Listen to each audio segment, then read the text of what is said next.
I'm bursting at the seams.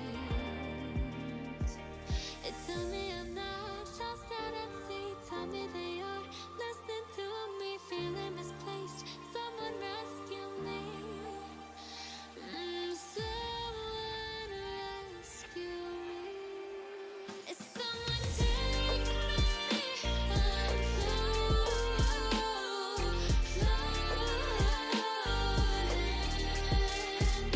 Someone save me. I'm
When I'm broken down and lying in bed, you lie beside me through it all.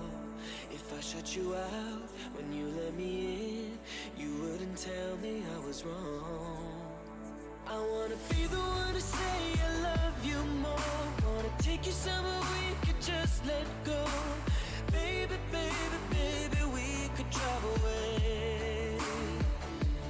I wanna be the one to give you everything. Wanna take all the fears and get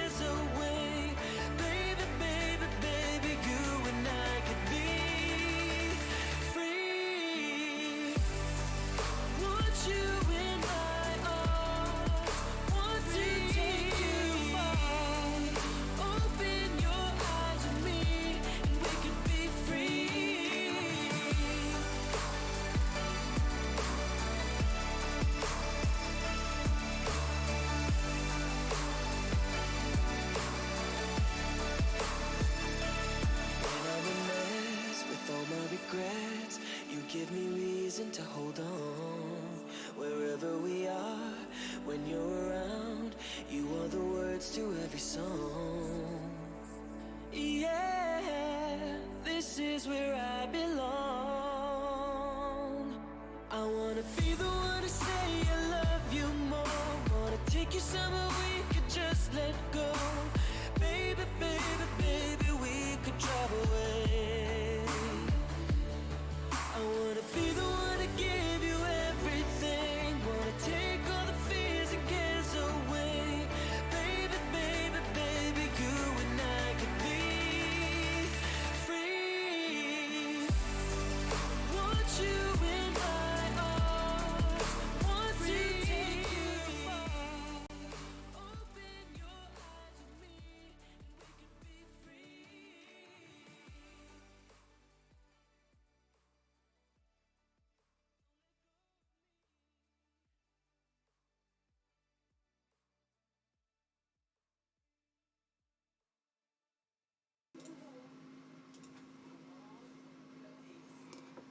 Hey, hello. Can you guys hear me? Making sure. Feel like I can hear a echo. What is going on there?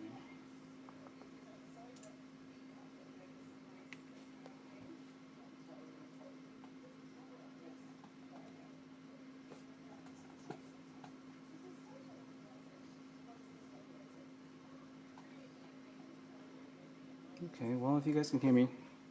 Hi. What is going on? Welcome. Thank you for joining me on this wonderful Saturday. So we have a lot to kind of get through today. Hopefully we can get some of the stuff for the SDE done and the RG new conversion kit. And hopefully I can also answer some questions that were not answered last night on mechanisms because of all the tomfoolery going on. So we'll figure that out. I'll try to remember some of this stuff. I'll have to look at my phone at some point. And yeah, let's get started. So let's go main. Bam, cool. Oh, it's my hand. All right. So where did we leave off last night? So I am currently working on my. I don't know how many times do I have to explain this. My SD Buildoff kit. If you guys were watching Mechanisms last night, I gave like a really brief update on it. So let's make sure that this guy is on camera. That would be swell. Want me to turn down the mic sensitivity? Yeah, you got it, man. Let's do that. Is that better? Worse? Better? Too quiet? Too loud? But yeah, so if you guys were watching Mechanisms last night, I was working on the, wait, what's the backpack? The SD Sinanju with the Neo Zeong, which is being worked on. I'll give you guys an update on that in a second. You know, they were making fun of me last night for priming this a bunch of times, but that's kind of my method, so screw you guys.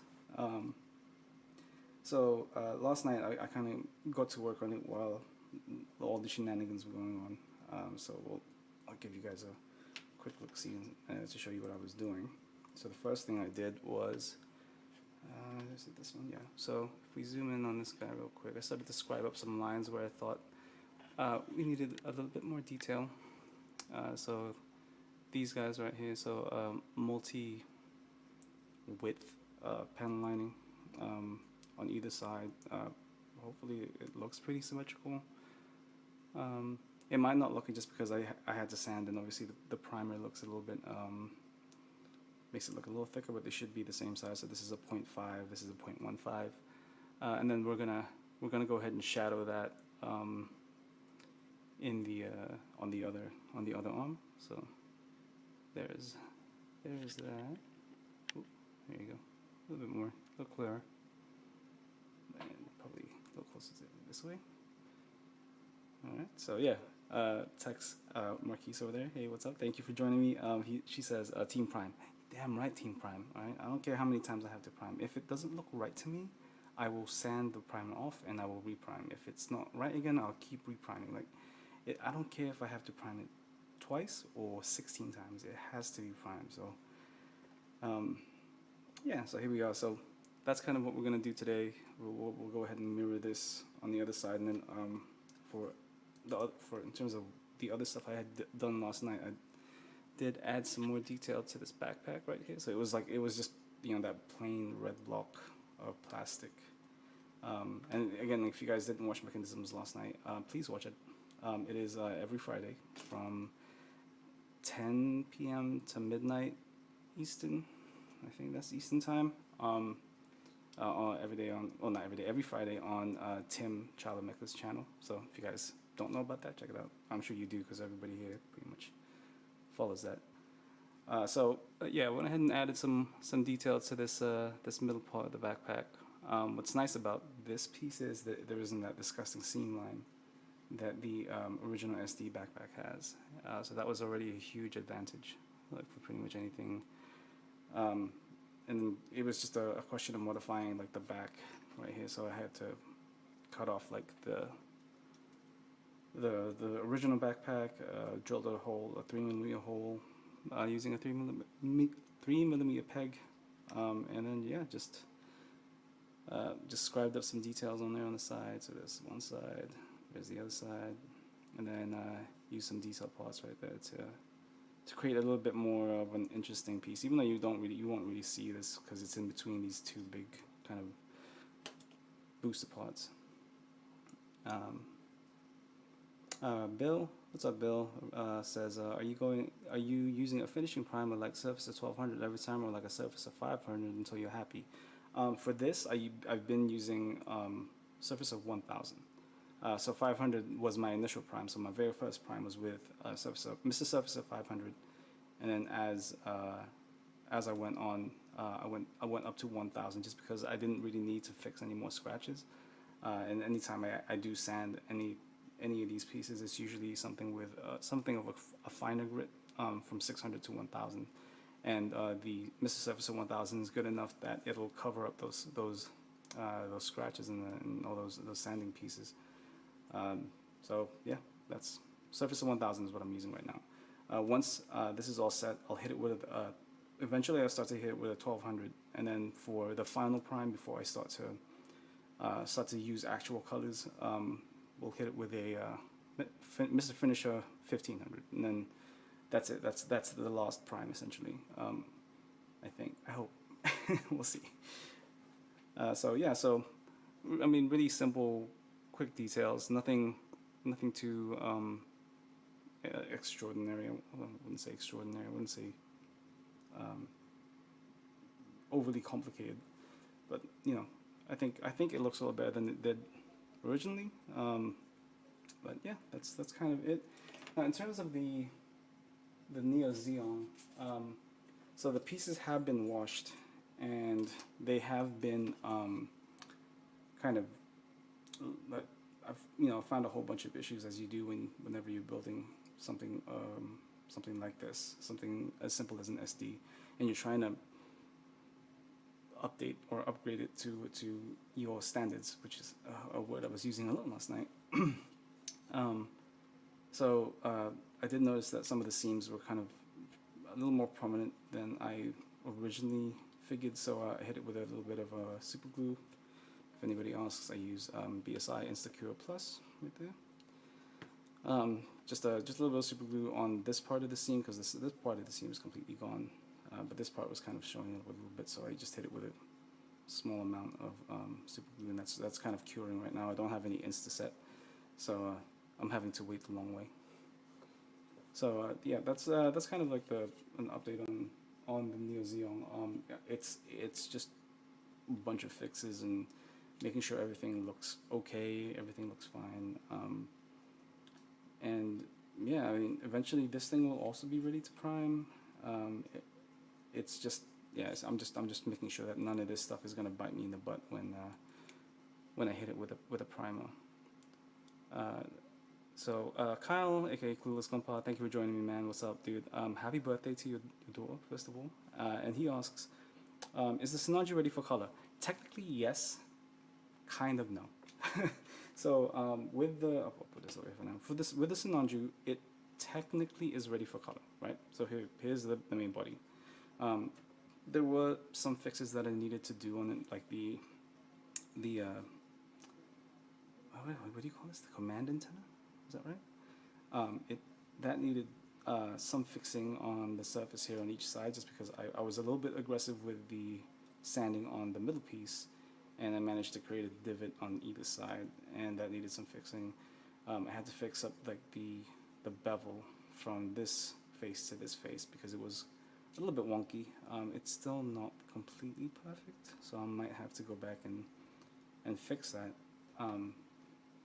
And yeah, just general fixes, like there were some super glue marks here and that I didn't particularly notice until I hit it with a primer, so that needs doing a little bit more work. And then I was also playing with the idea of maybe detailing these leg parts right here, because I mean these are great, and I mean they look good without, but I don't know if it. I might not. I might not need to. And also, it is very small, so I'm not really sure what I can really add to that. So there's that. But in terms of like the chunk of like, for example, the head. I think the head is ready to paint a color. And you are right. Text primer is technically a color. It's not the final color, so I guess that doesn't count. But I think that at least the head and probably the torso. So if I were to do any of the reverse washing, so I'll be doing some reverse washes on like the chest piece here and kind of like the most of the torso, the sides here, and the knees. I think that would be, those are ready to go. However, there are other pieces like the sleeves and this backpack right here. I don't think is completely ready, so it's partially ready, I guess. But I'll have to kind of figure out if some of the stuff that I'm thinking of fixing is worth fixing, and if it isn't, then I would say maybe, probably ready to go. Sure. Okay, so that's kind of my update on the Sinanju. Also, I did get a pretty interesting package today from my friend Jun, aka Simpro Models. He was kind enough to send me a couple of metal detail up parts for the Sinanju. So we got some metal pipeline, the smallest size that they have. This will probably either be used for like the power pipes on the head or the waist. I'm not really sure which one. I don't think there's enough in here for both, so we'll figure that out. A couple of 1.5 millimeter verniers, which will probably go on like this area right here. So these look to be a decent size. And then we also have these guys right here, which are the smallest verniers he carries currently. They are 5 by 4 by 1.5 millimeter. So these are very small. I mean, they're not completely tiny, and I don't know if I'm going to use it for the shoulders. It's either for the shoulders or for the waist, like these little bits right here. So it's a kind of a coin toss. There you go, coin toss. I'm really tired. I was up quite late last night. It's a coin toss on where I want to put these, because there simply just isn't enough verniers to go around. So we'll figure that out. We'll kind of see how I feel about the color and the color scheme, and then see where these will go. I mean, for one, this Sinanju is definitely not going to be red. So yeah, we'll figure that out. And then in terms of color schemes, I kind of decided that I wanted a blue scheme. I know people were kind of recommending an orange, or I can't remember the other colors that people were suggesting, but those are colors I don't currently have on hand. So Kyle, aka Clueless Plus, says, I use those in the Sazabi for the waist pipes. Dude, they are really good. I have the larger sizes here. those are way too big for something as small as an SD. So yeah, we have to get the smaller sizes. And then Bill says maybe use them on the outside of the leg. Yeah, so that is also another option. So yeah, again, I just don't have enough verniers to go all the way around. So maybe around the leg, maybe around the torso, maybe around the shoulder. So I mean, if I that would be a very expensive thing if I bought. How many pairs would that be? 1, 2, 3, 4, 6 pairs at like $10 each. That's pretty pricey for detail up parts. Plus like detail up parts for like the power cables and the backpack. So yeah. And then in terms of the backpack, like speaking of, like, obviously this, you can see right here, this thing is empty. I have these guys right here that I picked up from USA Gundam Store a couple of months ago for the Exia, and there are quite a few extras there, and these are nice and sizable, and I've always liked like the oversized verniers on the backpack, so we'll use these up. What I'll do is, instead of having it all silver, we'll airbrush in a clear color on the inside piece here, and that'll be whatever color we want. So here we go. So that's what we'll do with that for the backpack. And then for color schemes, I'm still kind of messing around with what tone blue I want, but these are kind of two options right here. So this is a azure blue. I can't remember the name of this thing. Cobalt marine, and then this is just plain cobalt.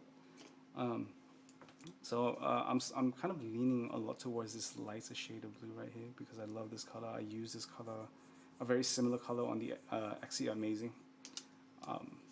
It's, I don't know, because it's not obviously, it's not a sky blue because I think sky blue kind of looks dumb. But it's also not like a super dark blue like this cobalt. Also, I like to scratch these because I don't prime my spoons, and I just want to see the strength of the paint. But yeah, I think I'm kind of leaning more towards this guy right here, and then we'll use like a darker shade of this color right here, and use that as an accent color. We'll use obviously some dark gray, some silvers. We'll keep it relatively simple.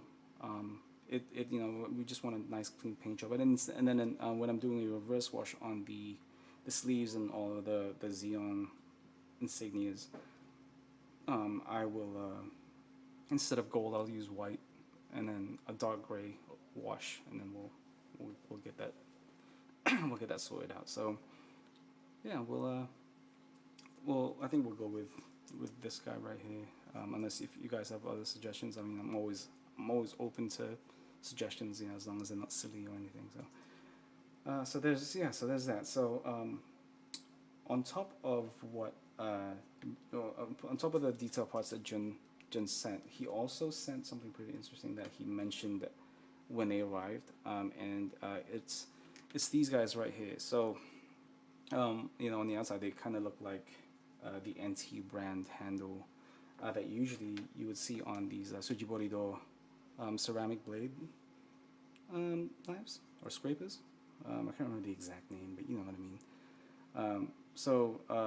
You know, they are exactly the same, almost exactly the same. There's like they're different length and a different tinge of plastic.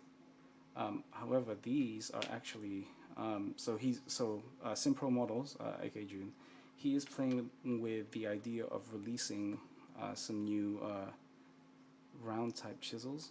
I'm not gonna say round type because they are flat, but like the handle is round type, I believe is what he said. So they are the chisels. This is a 0.15, and he also sent me a 0.2. So we're gonna use the 0.15 today to make the sleeve detail right here. So we're gonna use these today. These aren't edge scribers, Bill. These are just straight up, you know, panel line chisels. These are just tests, so these aren't currently available yet. But if interest is high enough, then we'll you know, obviously we'll talk to Simpro, and maybe we can get a few out there. I did test this out a little while ago on the Neo Zeong, because I had to rescribe a few lines that kind of got a little too shallow for my liking, and I gotta say these are pretty good. These are very sharp, which is not good, I guess, for me with my my accident-prone nature. But these are very sharp. They have like a nice grip on the plastic, but it still feels smooth, kind of, because they're sharp enough that they, when you kind of run that line, it feels nice and grippy, and it feels pretty good. So, I mean, in comparison, I've been using. Let's see, find the right size. So here is the 0.15 on this Simpro test one, and then these are the MadWorks flat type that I've been using for a long time now. And I didn't realize how dull they've gotten until I started to use these guys.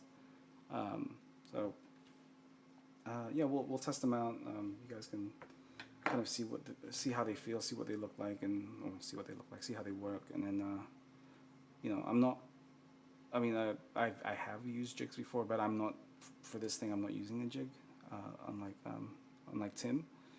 So I'll show you guys how I use my guide tape and how I kind of implement like the 3-line rule and all that fun stuff. And then in the second hour, we'll go ahead and we'll snap fit the RG new some more, and then hopefully in between working and me talking a lot, we'll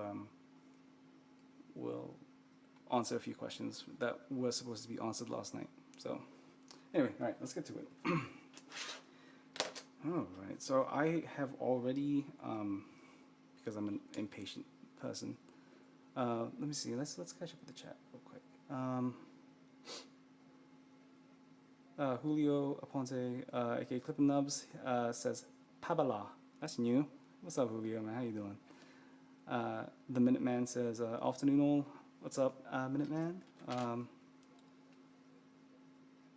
Bill Rushalam says, well, I don't think the stuff I am sending you is small enough for this build. Oh, I genuinely did not think you were sending me anything, man. You didn't have to, but I am very thankful. Let me see here. Kyle, aka Clueless Compla, says, those are some nice looking blues. Thank you, man. I really like those blues. Like they, like I said, that shade of blue that I'm kind of leaning towards was very close to the Amazing Exia's blues. And I really like how that turned out. The only thing I didn't like was the paint was a little bit weaker than Mr. Coloring Gaia, so it didn't travel very well. But I mean, I don't think. Oh God, this thing is gonna travel, isn't it? Well, we'll see. We'll see. We're not using the same type of paint, so hopefully it's not the same. Let's see here. Kyle says, do you know if he will be selling the chisels with the handles? Yes, he will definitely be selling. Well, I mean, if he does move forward with production on these things, then yes, this should come with these handles, and they should be they'll be a different color, so they're not just going to be this kind of cream white. They'll be separate colors so that you'll be able to tell. Because right now I can't tell. There's no lining on these that says which size or which, but 0.15 and 0.2 are very similar in width. So I've just been measuring each one. So yeah, well, put that to one side. All right, so let's get to build, because we're already half an hour, and that's because of my countdown thing. But yeah, let's get to putting this extra detail on this arm, right? So here is the arm as it stands currently. So what I did was like last night when I was in the green room, I went ahead and just drew up the line that I wanted. The line that I wanted, so that each side is pretty close to symmetrical. Just using a cheap mechanical pencil from the dollar store. That's pretty much. I mean, in terms of panel line design, I follow the rule of threes, but I kind of play it up a little where I change the not the depth, but the line width. No, not width. How wide each line is, or I usually play with two different widths of lines. So usually it's a 0.5 and a 0.15 or a 0.2 and a 0.5, just so you can. There's a big difference. Yeah, we'll go ahead and do that. And then for scribing, I use the HiQ guide tape. This is the point. Is it 0.3 or 3? 3. I think this is 3. 3 millimeter. It's not 0.3. That's way too small. 3 millimeter tape. And yeah, this does the job for me. I have never had any problems with it, unlike MadWorks, which I don't even know is when I have a roll of it somewhere, but I don't even know where it is anymore. But yeah, well, yeah, this is what I use. It's very simple, especially when something is primed. Yeah, we'll go ahead and get started. So I usually use this like cheap, like bent needle nose pliers, and this grips the tape pretty well. You know what would be cool is if I unfolded my scissors as I did this, because you know, you should be prepared. Gunpla Ronan, aka Z, what up Z, is in chat. It's good to see you, man. Thank you for hanging out with me tonight on this fine Saturday evening. The days are melding together, man. Like, I didn't even know it was Friday until like noon yesterday. No, yeah. See, I still technically don't know. So what we're gonna do is just apply one side right here. Make sure. So what I do is I try to. I mean, I do follow my drawing, but I also kind of try to make sure that the tape is parallel to this edge, because that, I mean, aesthetically, I think that kind of looks better. Like, there's something pleasing about it, right? So, all right, let's catch up with the chat real quick. So Gunpla AKZ says, "PABZ, give me a PS4, bro." If you had asked me like last year, I would have had a spare PS4, but so I do not currently have a spare PS4, man. What happened to your PS4? I thought you were downloading something yesterday. And Julio goes, "Yo, did you sleep, Paps?" I did. I did sleep. I didn't sleep initially, so I like after mechanisms, the after show. I went to bed, but I couldn't really sleep. I guess I was too wired. So I was up, much to my wife's dismay. And I tried to sleep, but couldn't. So I just got up, made myself some coffee, and I don't even know what I did. So.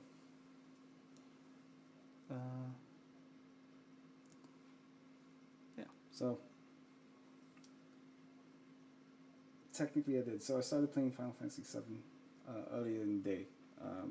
Amazing, by the way. Just a quick FYI for people that play video games, unlike other people that say video games are bad for you. Old men. I started Final Fantasy VII kind of early yesterday, but I was kind of working, and then some of today, and what a beautiful game. Like, I can't believe how beautiful that game is. It's just something, oh god, it invokes nostalgia, it invokes amazement by how much work was put into this thing. Just a gorgeous game, man. I can't wait to play more. So, and then yeah, as I was playing it, I was trying to appreciate the game, but I was also like falling asleep, like. So eventually I kind of just gave in. I was like, yeah, I'm gonna try to sleep, because this isn't working. So I managed to get a couple of hours in. So yeah. All right. So let's go ahead and make sure that we are using the correct panel line scribe, because these aren't named, or no, they're not tagged. And I should really get some left-handed calipers, because this is getting ridiculous. so this is a 0.15. This is the 0.15. And I should mark these real soon because I have a feeling it's gonna bite me in the butt. All right, so let's. I guess this is as zoomed in as we can get. Sorry guys, I'm not looking super. I don't have anything. I don't have a lens that will allow me to zoom more. So this is as good as we'll get. So we'll go ahead and start. Make sure the blade is clean.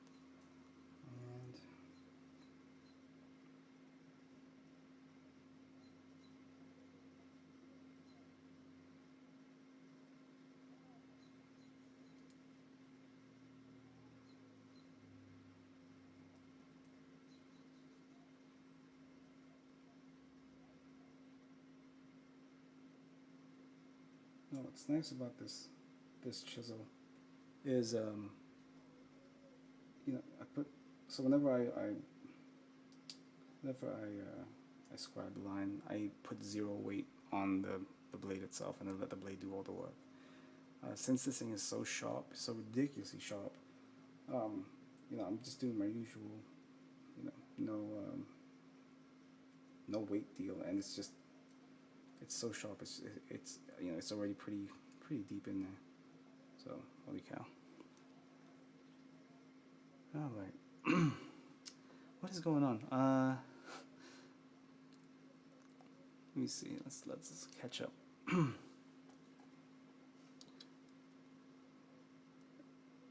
So Julio says, "Did you guys know Kyle's middle name is Horatio?" I did not know that. That's cool. Bro Builder, aka Brian. Howdy, boys and girls. What's up, Brian? And how's it going? Thank you for joining me tonight. Julio, aka Clippin' Nub, says Z's middle name is Franklin. Oh, what up, Franklin? Z says, it is? Okay. Brian's middle name is, Julio says Brian's middle name is William, and Brian says that's a swing and a miss, so, wow. Wonder what it is. Let's all figure that out.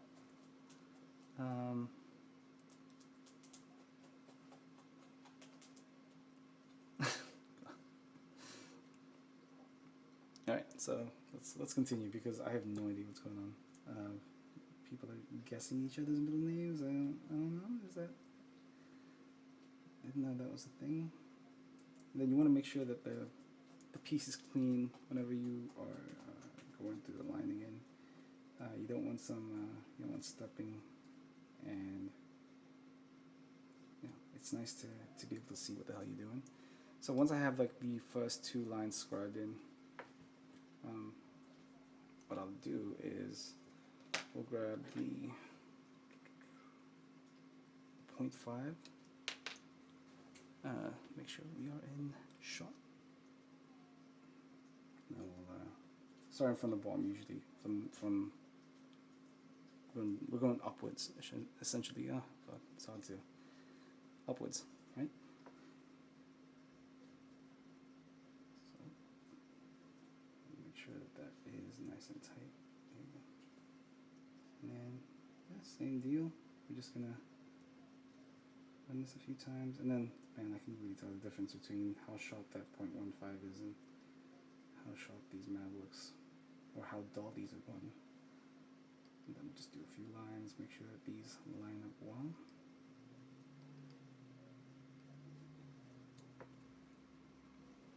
And then close this 0.15 up because I don't want to stab myself. Also, I guess chisel discipline. And then we'll take off this this middle tape.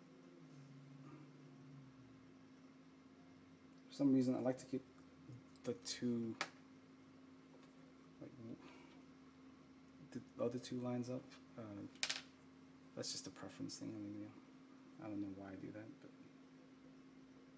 I'm just weird.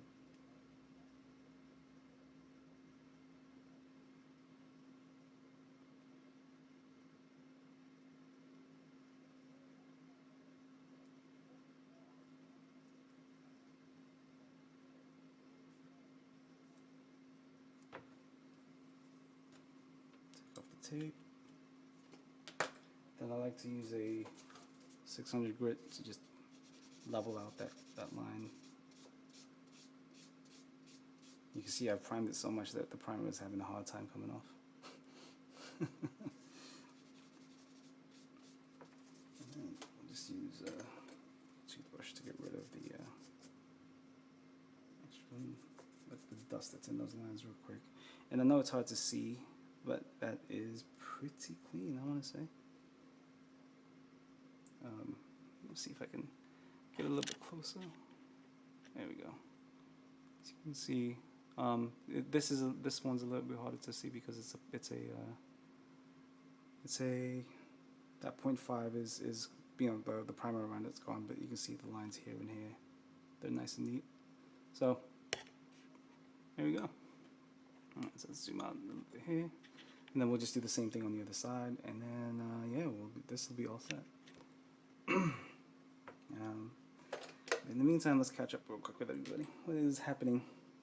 Are we still on middle names right now? What's happening? Did you find out Brian's middle name?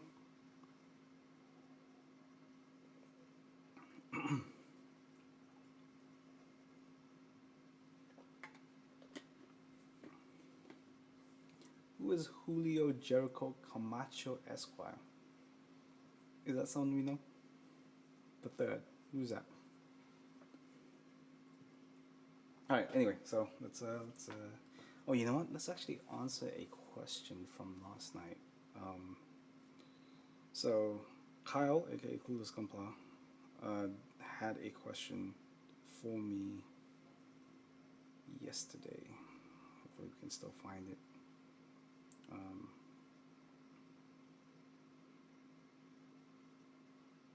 We can.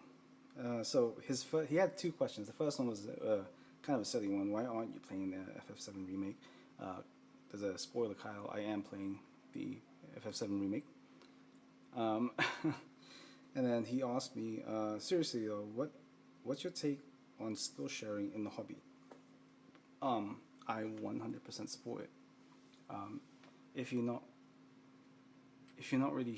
you are keeping skills or knowledge about something to yourself, if somebody's asking for your help, that's not very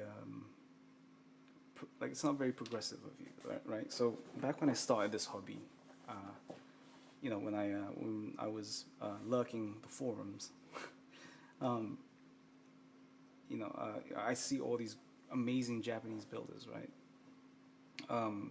Creating some of the nicest builds I'd seen at the time, and I wanted to build like that. Like that was my, in terms of this hobby, that was my goal. And this is talking like 2005 or 6. I really wanted to build like some of these guys, and I bought my first kit, and I'm trying to remember what my first kits were, like in terms of customizing. So I built kits before, but I really wanted to take it to the next level, and build something that matches what I've seen some of these Japanese builders do. And so I bought my first kits. It was a HG00 Riser and a HG Red Frame Astray, I think.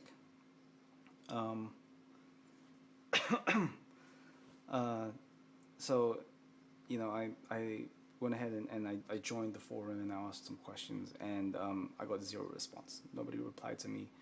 I tried to directly message some of these people who've been posting their builds, never got a response. So they had the knowledge, but just didn't want to share it, and it made me feel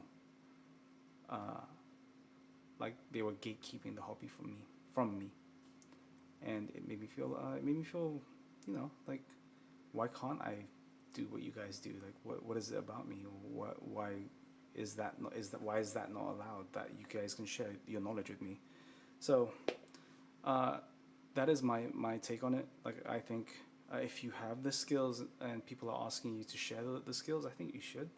I don't think it's an obligation, but I think it's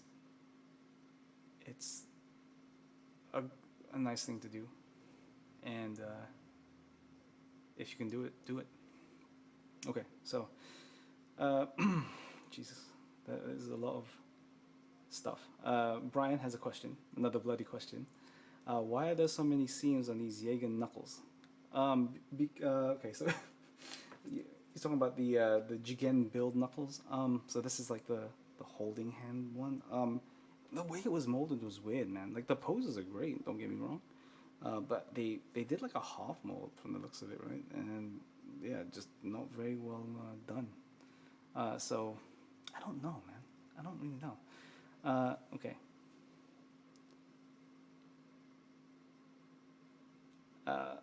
Text Marquis says that's not very. I was waiting for cash money of you.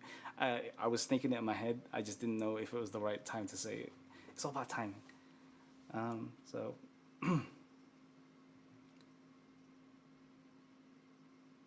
Kyle says I forgot what question I sent Tim. It was a good one though. If you can remember it, send it to me or message Tim to have or to remind you and then ask me. So I'm ready to ask any questions that you guys had last night that weren't answered. So it's not just ones that were sent to me. If it was sent to Julio and you guys want my take on it, just send me the question. So Brian has another question, another bloody question. William Williams asked about using GoPro for streaming. Yeah or no? So for like this kind of streaming, like the one I'm doing with the multicam setup, a GoPro is not. I want to say not ideal. It obviously it has a very wide lens, so it can see a lot of your workstation. So I mean, right now, oops, this is as far as you can go. You guys can see most of my table, but you can see a lot more with the GoPro, right? It might be a good idea to do that when you're airbrushing. So that might be a nice kind of way to do that. I don't know. I just think that the wide lens on a GoPro might be hard to see detail. Whereas with something like this you can see pretty damn well. So I don't know. I guess that's my opinion on it. I'm not sure. Let me see.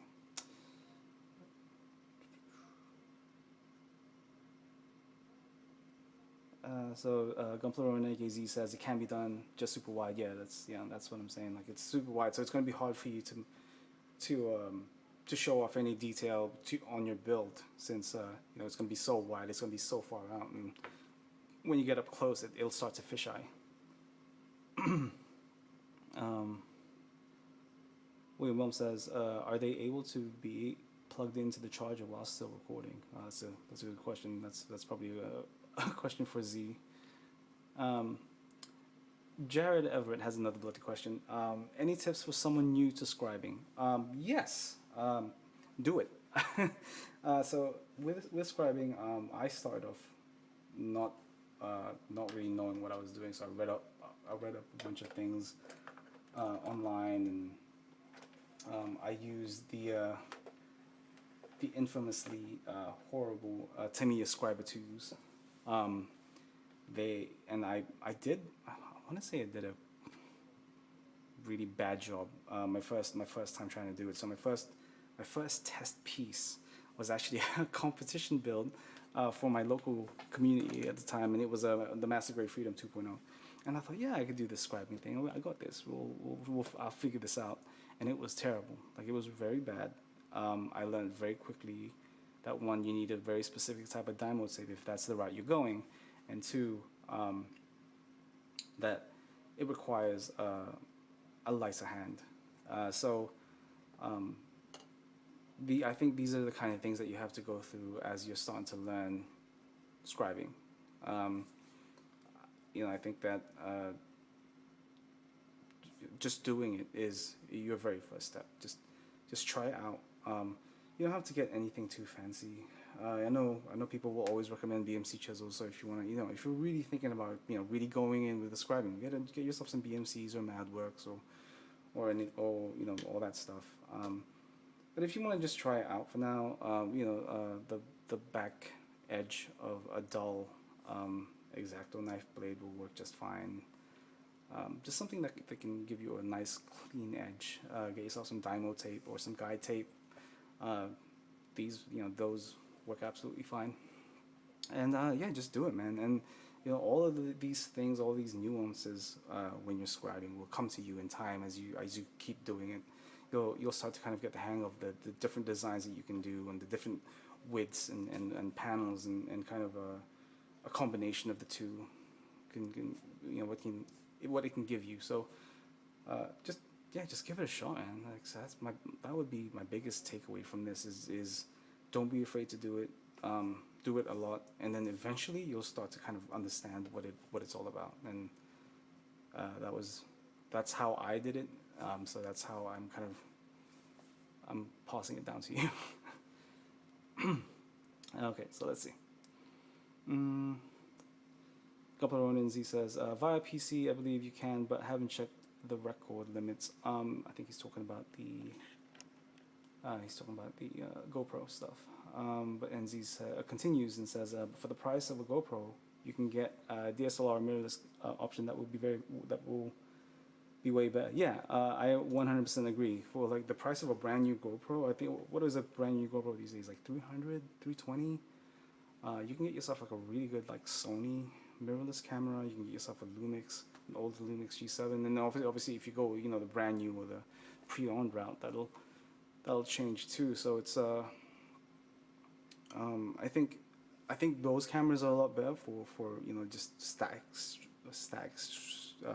streaming, if that makes sense. Like you're not really moving too much and you want to show off detail. So it's the different the ability to swap out lenses and stuff like that would be a very good choice. And obviously you can also use that camera for still images. So I use this streaming camera that I'm using right now for this tabletop shot. I use for my my finished photos in like the photo booth back there. So it's dual uses, and obviously you can use it for other stuff. You can take photographs of the outside or what the people the sunset whatever it is people take photos of. So however, I have seen GoPros used in other effective ways. I remember watching a car model builder, and he had the GoPro attached to his head. So as he was airbrushing, you were just watching his perspective on him painting pieces. So I guess it has some uses, right? But I just think for something like this, I think a mirrorless camera would be best. All right, so let's see where we're at. So I don't know if you know, guys, but I am also streaming on Facebook. I think I got it working. I just said I was playing Gundam Maxi Boost. No, not Maxi Boost. Gundam Versus. I don't know, some Gundam game. I don't know. It's some Gundam game, but I am streaming live on YouTube. It's Gunpla, Chris Pab's Gunpla Works, which is somewhere over there. So if you guys don't want to use YouTube for some reason, check that out.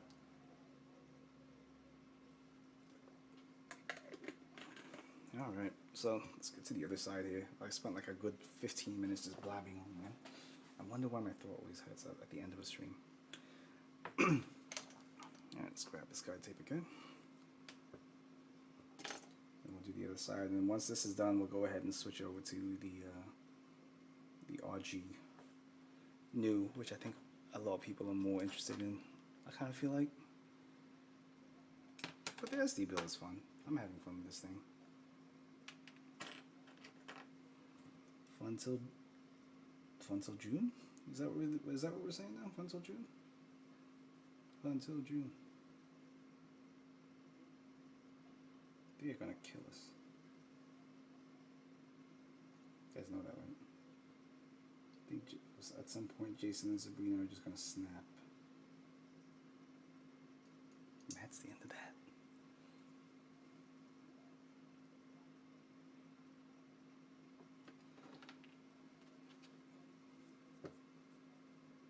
Let's see. William Wilm says, I was considering the versatility of the GoPro due to its little size while still using outside for the action recording I want to use it for. I think that it would make a good supplementary camera, right? Maybe. I don't know if you should use it as a main camera for building, but I don't know. I don't know. I think we were playing with the idea of going with Fun Till June, so I don't know. We'll have to talk to Tim about that. Kyle, aka Clueless Gunplay Boy, says if you go DSLR, don't forget you can save a good penny on Alpha manual lenses. Oh, you mean like older manual lenses? Yes, absolutely. If you can get yourself a cheaper older lens, man, and it still works, yeah, I say go for it. Robo Fun till June, yeah, something we messing with, man. I don't know. The way Tim is going, I think he's gonna go until June. George, aka Old School Gunpla, what's up, man? Thank you for joining me tonight. We're just hanging out here, scribing, having a chin wag.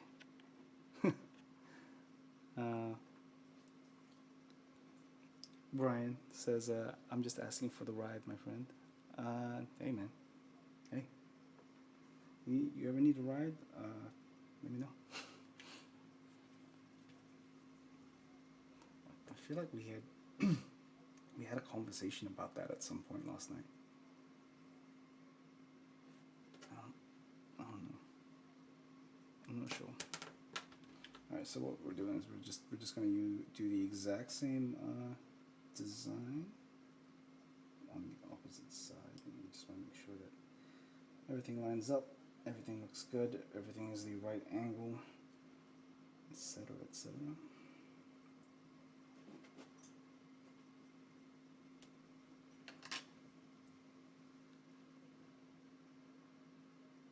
I'm just asking for the ride along, my friend. Hey, man, you and me both. So here we go. 0.15 again. We're just doing the same design. Nothing different. So you know, if you guys don't, make sure this is nice and focused. Don't focus on that. Focus on me. Thank you. You know, make sure that your hand is nice and supported. Usually I like to use my ring and pinky because I use my pinky for lifting anyway when I'm drinking my tea. So, God, I can't believe I'm making jokes about. Anyway, yeah, nice and supported. On the other hand, that's holding the piece. Make sure that you're holding the chisel the right way, and then you know, just line it up and lightly. This is so sharp that it's catching a little bit in the primer, so be careful. And then twist the piece, and then scrape. So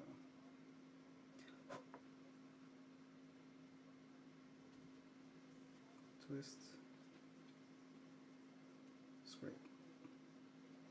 That's it, man. You just rinse and repeat.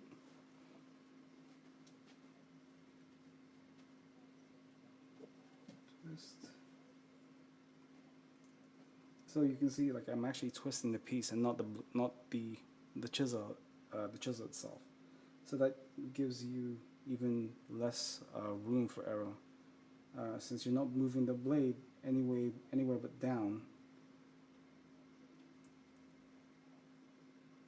And I'm cleaning it after every pass.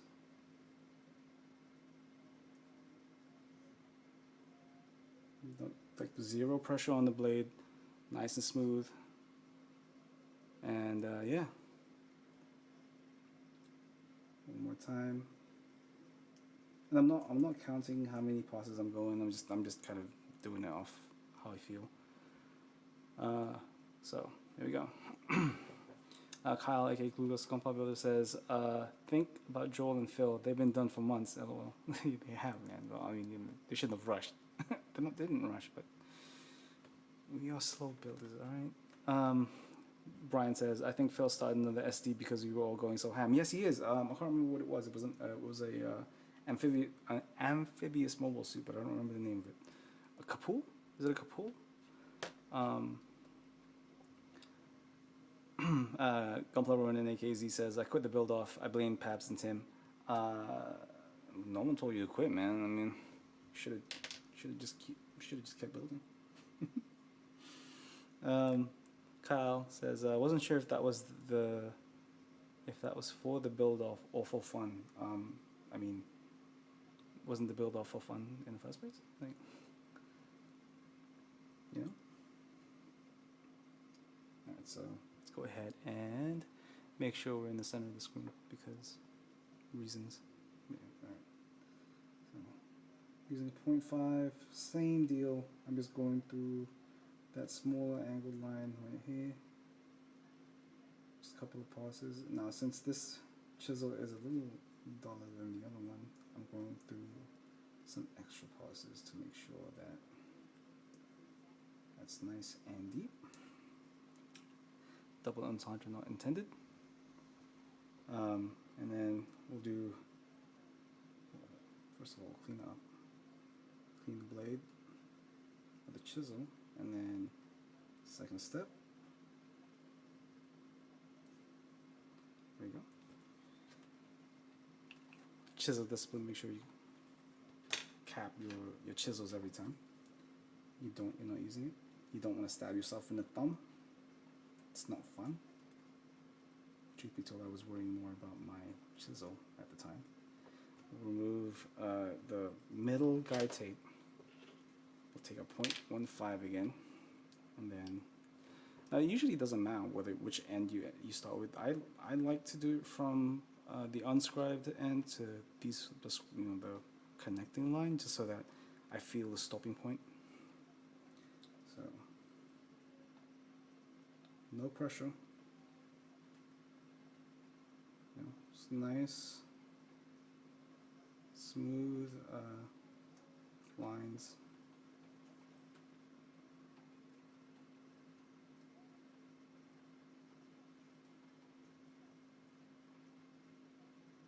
You should start to kind of feel it evening with the connecting panel line. And there you go. Nice and clean, nice and neat. And then obviously I have to sand this to make sure that the surface is nice and even. But you can see it's nice and straight. And then you can't really see because of the sanding here, but that should be nice and symmetrical and even. So let's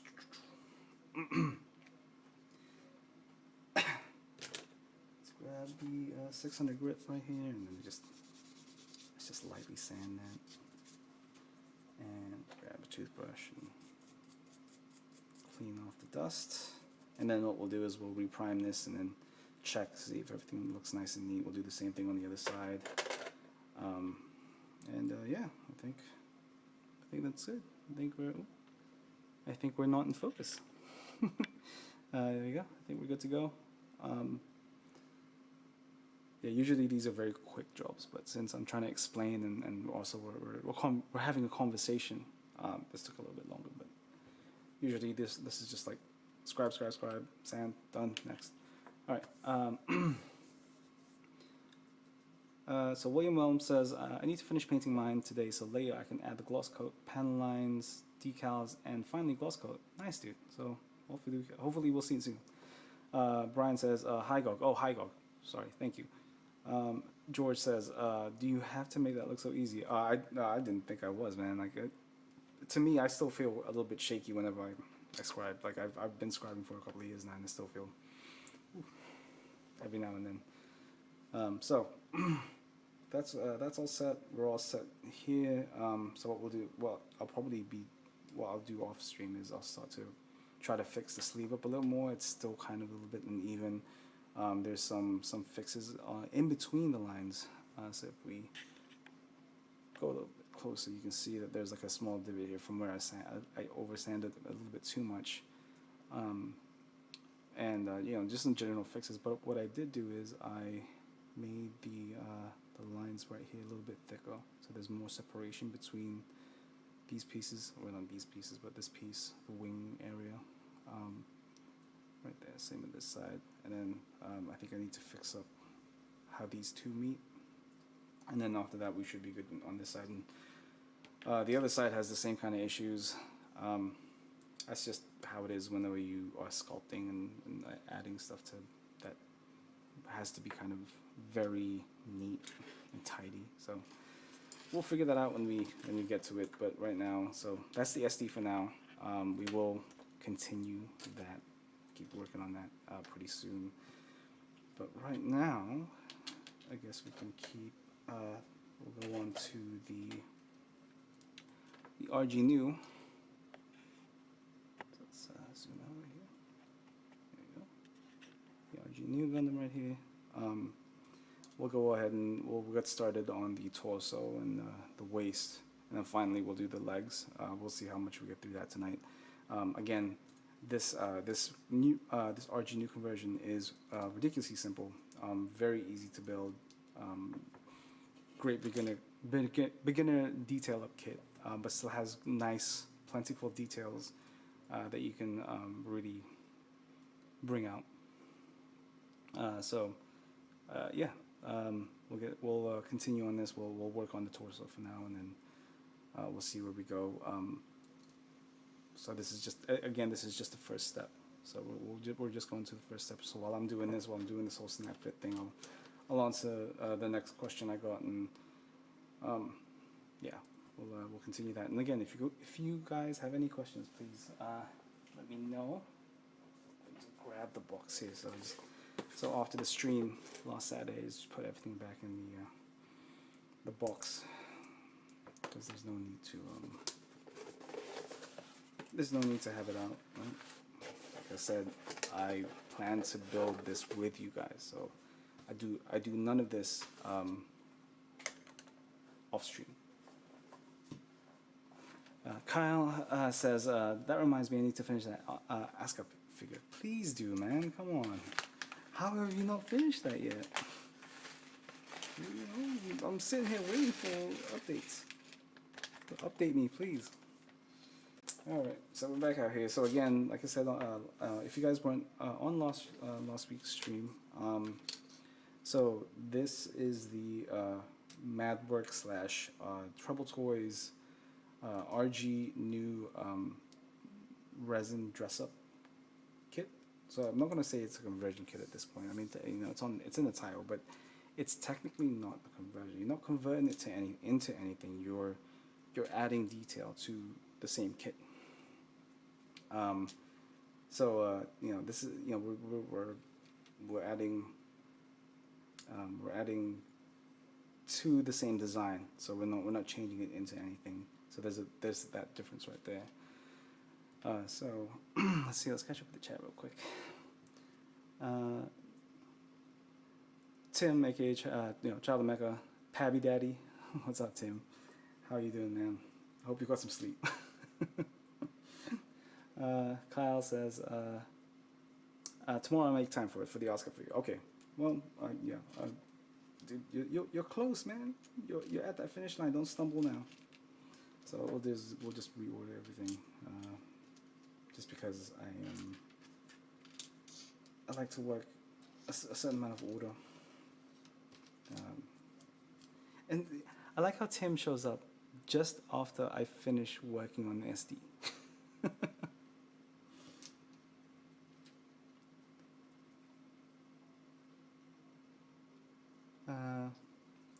Alright, so let's put this together. And yes, Tim, if you can send Kyle the question he asked you, I can like answer, like, I guess my version of the answer that you know that I would have given if it was answered last night.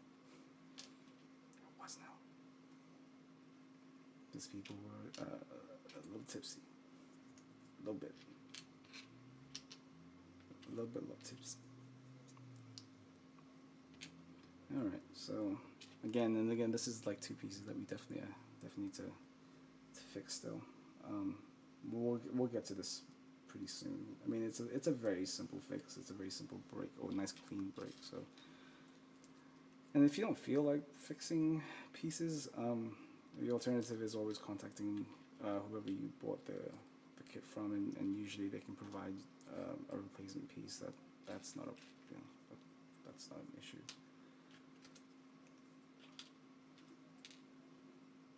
Okay. Let's make sure we have everything. It looks like we have everything. Yeah, we have everything. All right,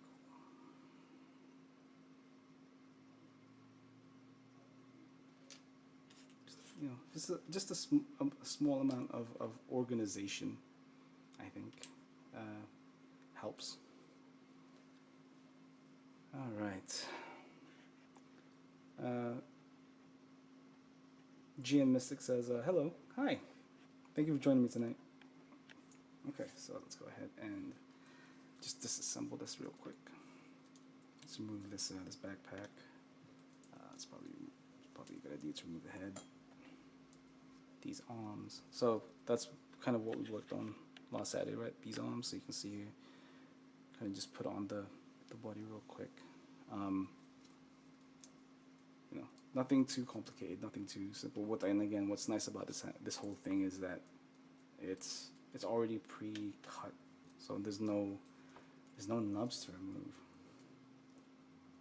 So, let's remove the neck real quick, and then we'll take this whole torso out. Bam. And if you guys haven't messed with this RG new, good God, you guys are missing out. This thing is great, so good. All right. So while I'm doing this, actually, let's go ahead and I'll go ahead and answer the second question I got last night. Just gonna make sure I can find it.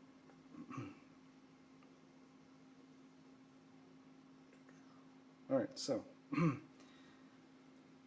the question was, if fame, money, likes, stats, and numbers aren't the reason we do modeling, why are we sharing it on social media? If we aren't trying or not doing exceptional works besides normal and common procedures, what are we trying to achieve then? Is the secret of success boils down to who you know and interact with? Do we only have to promote the people that support us with likes and free stuff? Okay, so this is a very similar question to what was asked a couple of weeks ago about influencing and having a big following, and that not being the focus when you build.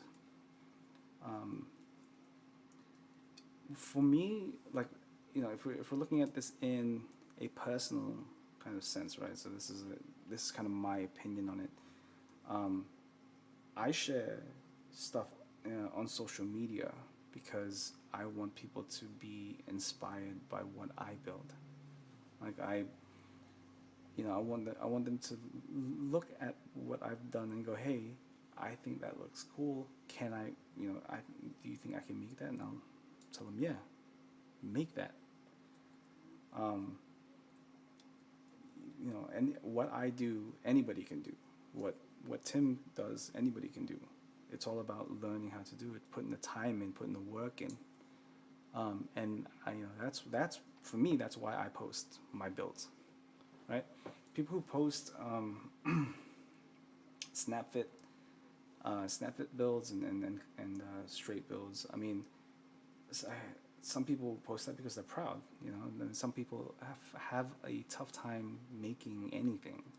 It's hard to kind of follow the diagrams and all that stuff, and I know people who are like that. So it's not out of the realm of possibility that people are just proud of what they're building.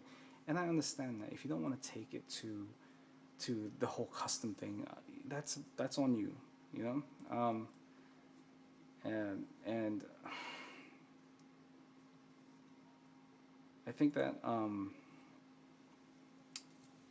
if you like I said with that similar question, with my answer before. If you're doing this for the fame, the likes, and the attention, you're doing it for the absolute wrong reason.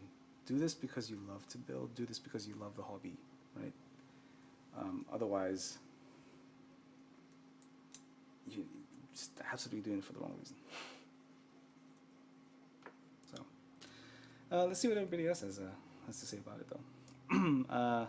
Julio, aka Clipping Nub, says loaded question. I'll be honest, it was quite a loaded question. It's directing like a certain amount of something towards certain people. We're not going to mention that because I am not a drama person. But yeah, and and then the second part of the question is the secret to success boiled down to who you know and who you interact with? Absolutely not. That it depends on your definition of success. What do you mean by success? Like, are you talking about having a large following? Are you talking about having 1,000 likes on something on Facebook or Instagram or whatever? Because that's not, for me personally, that's not how I measure success. I measure success by, hey, I built this, I like it, there's a million things wrong with it, but I learned something from this build. That is a successful build. That is a success to me.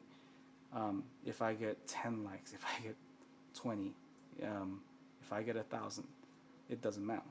It's about how I feel about the build. If somebody messages me and says, dude, that build is cool, how did you make that? Can I make that?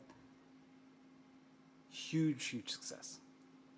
I don't care if it gets a million likes, if it gets reposted, if it gets the attention. As long as as long as I'm happy with it, as long as it's inspired me or it's inspired others, big success. Okay. Anyway.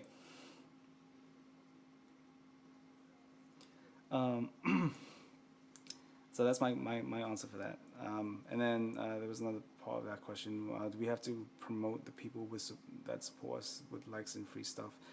I don't know what that means. Are you talking about like sponsored builders? Because that's a different thing. Sponsored builders is, that's the thing. It's not, again, that you're measuring success by how popular you are, and I don't think that's the right way to measure your success. Popularity doesn't equal success. Popularity just means you're popular. So no, I don't think so. I will if somebody has built something extremely cool, and I don't interact with that person, I'll still shout that person out. Like for example, Gundam My Fam or Terry, when he built his Nachin build, I don't interact with Terry on a regular basis. But that scratch build, Nachin tank was so cool, man. That for me currently is still my build of the year. And I will tell people that until my face turns blue. Like that build was awe-inspiring. Just watching it come together and watching it, grow and finally be painted with with the cat pilot and what he did to the Sarah doll kit to make the bigger pilot, like blew me away. So yeah, popularity does not mean success. Being a sponsored builder does not mean success. So here we go. Let me see. All right, so Kyle has another bloody question. I'll make a thing at some point. He says, is it wrong to copy another builder's design for personal use, not competition? See, I think it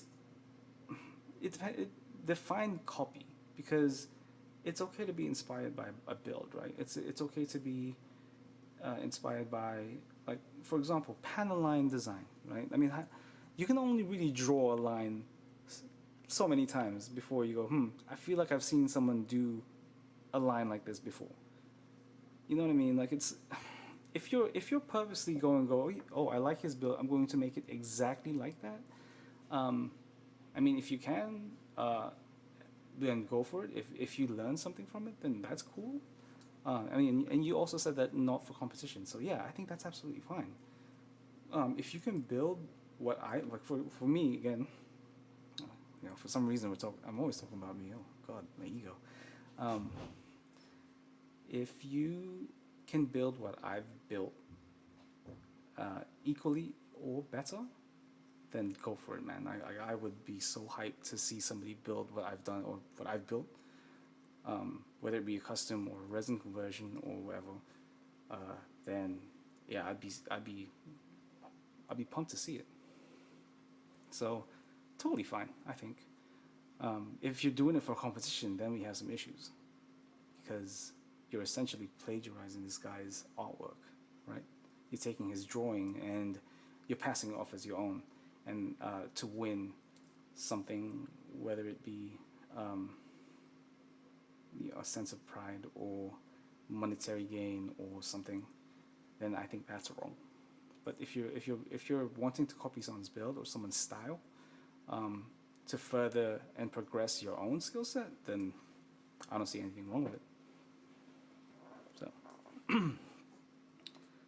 all right. So let's see. Let's continue. Well, let's catch up with people real quick. Bill, aka Ruslam, says, I look at it sharing your work like this. I share to inspire others and to get others to provide feedback for how I can improve. Yeah, absolutely. Feedback is also a very important thing. So that's kind of like a thing too. I've noticed that people post their builds, going feedback or criticisms or critiques and comments or accepted or look that's what people want. But when they get it, they don't like it because it's not positive or it's not the kind of comments they were looking for. If you are that kind of person, stop it, because you're only really you're only fooling yourself. Like if you're posting something because you want compliments, then just be honest and say you don't want any critiques and you want compliments. Uh, you know, critiques are important. I think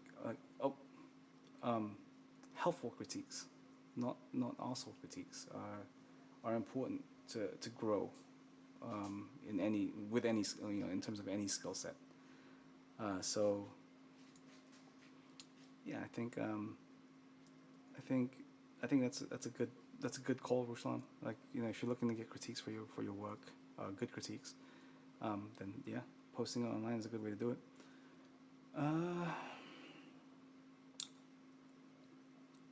GM says beautifully said. Thank you. It's the accent. George says well said, Chris. Thank you. Julio Ponce says, okay, Clipping Nub says, I'm doing this to meet girls. You're doing trash panda. That's all I'm saying.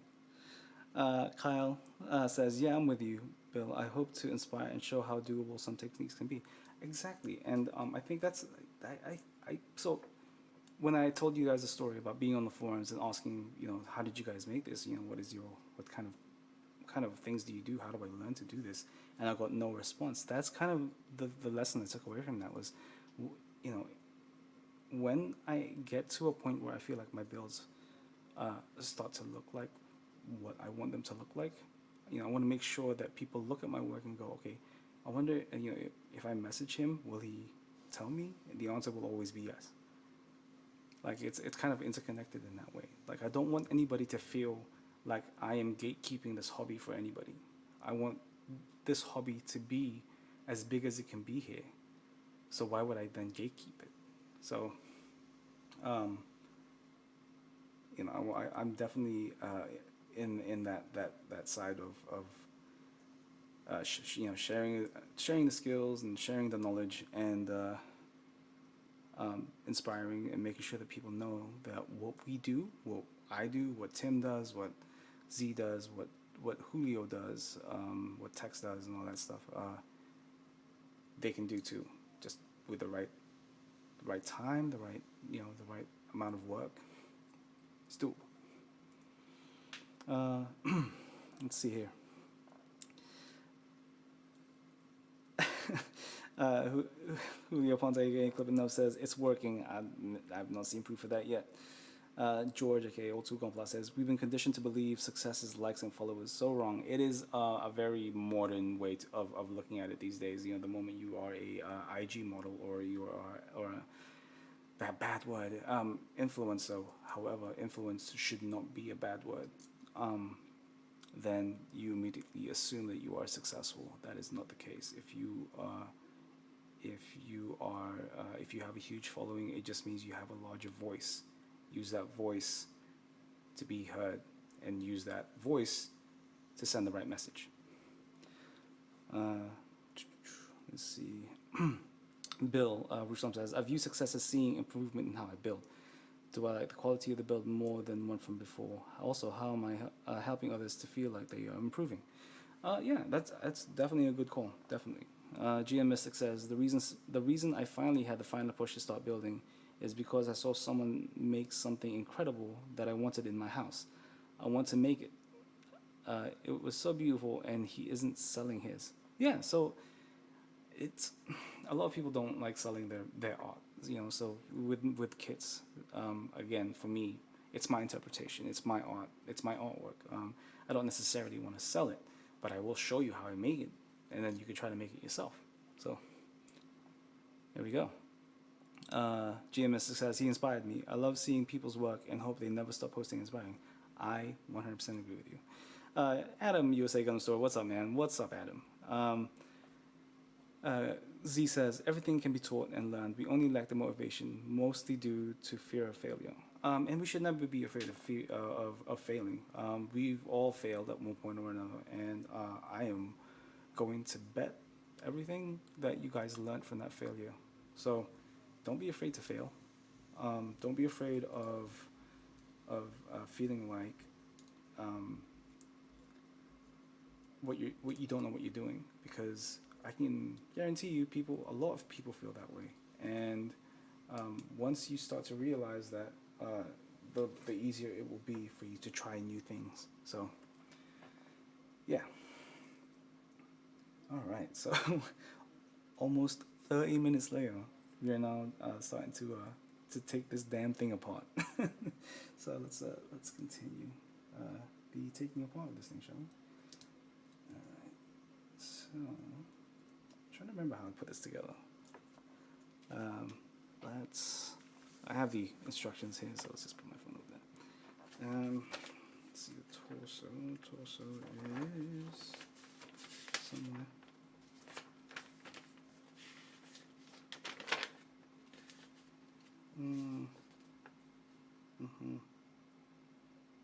Okay. Cool. All right.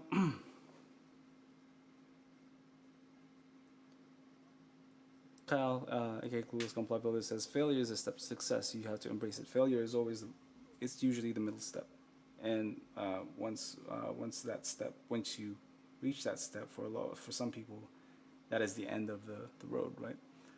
It shouldn't be. It should be the middle, because once you get to the actual end, then that's where success lies. I'm starting to sound like a motivational speaker. Oh boy. That's cool, right? I mean, you know, we had the shenanigans last night, and you know, I think a lot of people. I know I did get a few messages today. You know, they were a little disappointed that we didn't get to some of these questions. So I'm glad to answer them. So if you guys have any more, you know, hit me with it. Julio, like if you had any, you said you had a couple. So if you have any that would pertain to me talking, why not, right? Okay, so let's go ahead and add this first one. We'll see how this looks. Oh, you know what? Let's go ahead and not do this yet. Let's go ahead and do.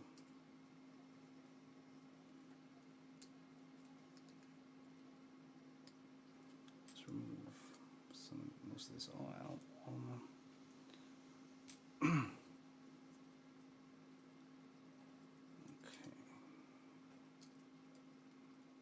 And trying to fully remember how I did all this because that's what happens when you stop building like for a certain amount of time.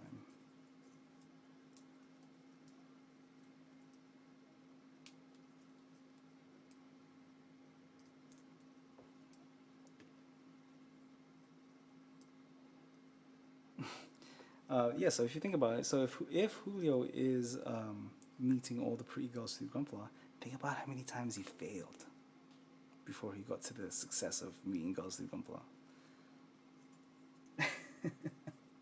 He failed a lot. Failed a lot.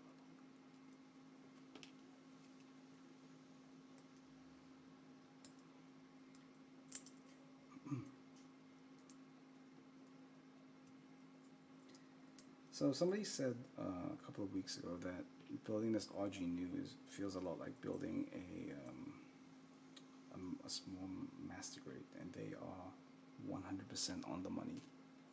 Like, this feels like a freaking tiny master grade. It feels like the crossbone, but like, it's great. Okay.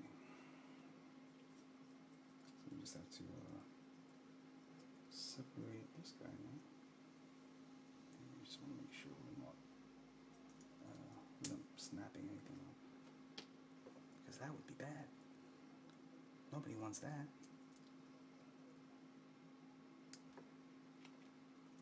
Okay. So go ahead and remove this guy, and we put this new guy on.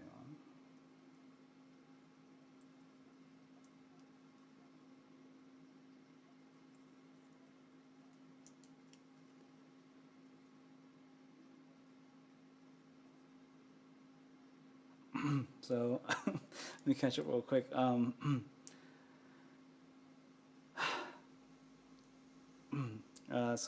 Z says Julio is currently succeeding in meeting girls to Gunpla. I think I said that already. Julio says, when you think you reach the top, keep building. I mean, you're not wrong. Kyle says, Julio took me out on the town, yo gentleman. Bill Rushlom says, Julio, you cad, are you two-timing me? Yes, he is. Brian says, Julio, stop, you're making me blush. Looks like there are at least 3 of us, Bill. Oh, damn, you're getting caught, son. Julio says, I got 2 failures, Pabs. 1 is not giving you a piggyback ride, and 2 is not being all you sooner. Yeah, definitely we should have all met up sooner. And I expect a piggyback ride at either SEGMC or MMX. So, in Daytona. Is it Daytona? I don't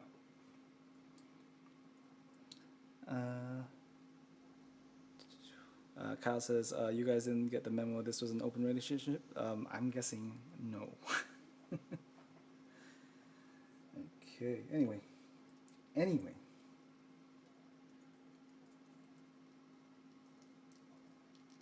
guys are ridiculous. Alright. So, and let's... This piece we're gonna look. Yes, and you can see how, like, let's zoom in more. You can see how nice and like fitted that is. That is not normal on on resin kits. So the only thing that's come close to anything like this kind of fit is Simpro. And I guess Ujao Land. Ujao Land's not bad either, but they still have their issues. So definitely a great fit. Nice and snug. So okay. What was I doing? I totally forgot. You guys have completely derailed me. I am derailed. I cannot believe how unrailed I am at this point. Oh God. What was I doing?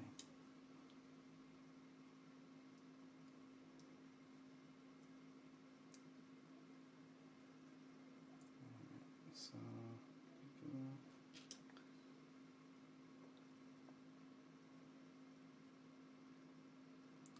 don't get me started on what is his name? Benedict Cumberbatch's amazing American accent. Dormammu, I've come to bargain. It's like a mix of Irish and Scottish and something else. Definitely something else. Okay.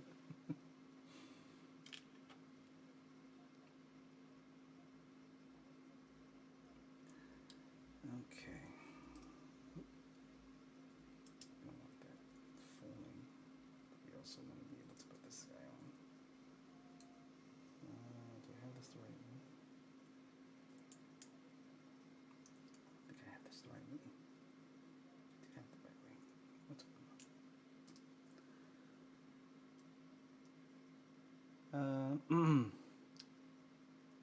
So Bill says, I will never trust another number from a bathroom after this. Julio, for a good build, call Nubbikins. Brian says, I'm polydimensional.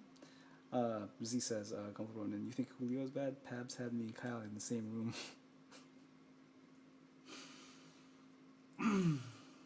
I don't recall this ever happening. Z, what are you talking about?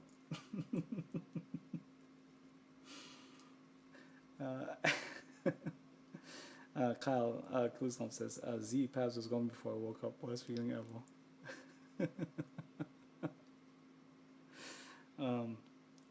Z says, he left money on the table. Then he got with Freddie and Megan in the elevator. Oh, I don't want to think about that. Let's not think about that. That's not a thing. That's definitely not a thing.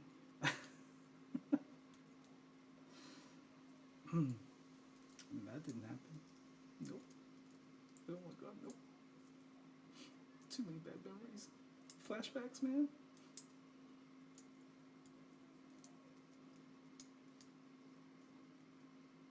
Okay, so having a bit of fitting problems here. There we go. Just a bit of fit. Oh, no, it did not require finagling.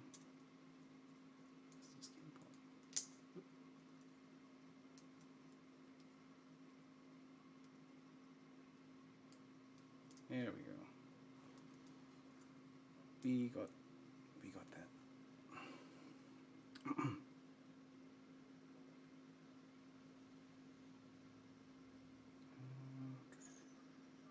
Let's start with the actual resin pieces.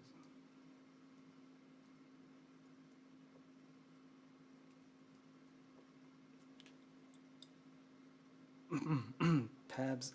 So Kyle says Pabs witness passionate love firsthand. Yeah, if you want to call it that, yeah, sure. I wouldn't call it that. I would not call it that. Anyway, so I hope you guys are having a fantastic Saturday. I know a lot of people are going a little bit stir crazy. I totally understand. So I'm hoping that you guys make the most of it, and you guys are spending time with your families, and I am very grateful that you guys are spending time with me. So yeah, let's keep going.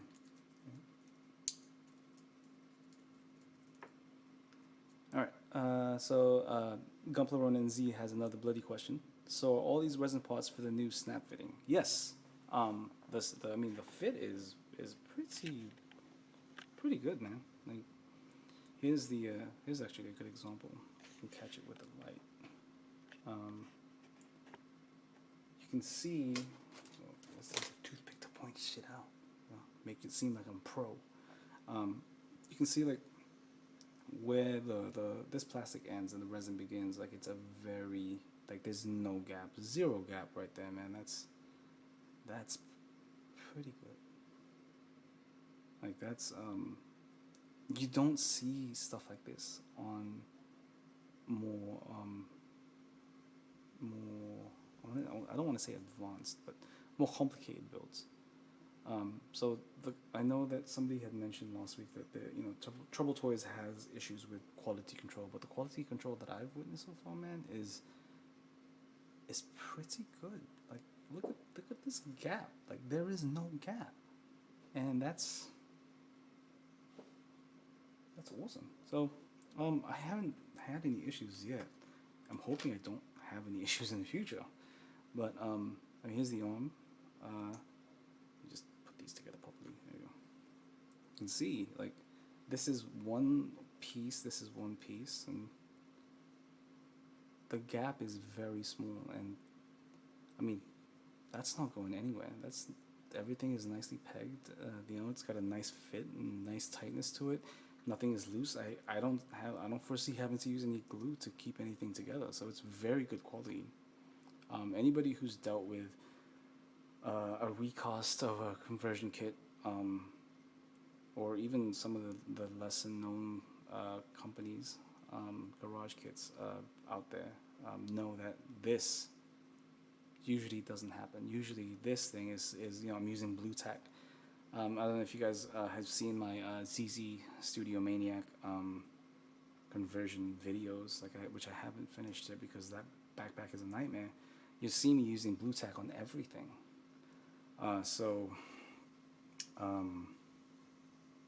Yeah, like this thing is the fit is absolutely amazing. It's very good stuff. There's still some issues that we'll need to fix. If I can catch it in the light, you can see there's like a small amount of some cleanup that's required here that we'll have to do. So we'll get there. We'll get there. Once the snap fit is done, we'll see what kind of issues we stumble upon. We'll get there for sure. But for now, I'm glad that we are not having we're not having anything too major so far. Yeah. All right. And hey, there's creeping freely for you too. Okay, John Lynn, how are you tonight, John Lynn? Hopefully you're having a good night. I'll do it again. If anybody saw, let me switch to my main face cam real quick. Cool. I don't know if you guys saw this, but we got John Lynn's. I got my first John Lynn. Today? Or not today? Yesterday. And I showed off my mechanisms real quick, but then Tim kicked me out because I must have wronged him in a previous life. I'm not sure. But yeah, got this for my wife. My wife loves it, so thank you, John Lynn. We're trying to figure out where to put it now. So yeah, thank you. If you guys want to check out some of her stuff for sale, she has quite a few things. I can't remember your Etsy store, John Lynn. So if you want to just link it in the chat, that's totally fine. So yeah, all right, let's go back to regular cam. Bam! Oh, I love that transition. All right, so what were we doing? Oh, right. So we're just putting we are putting this in focus.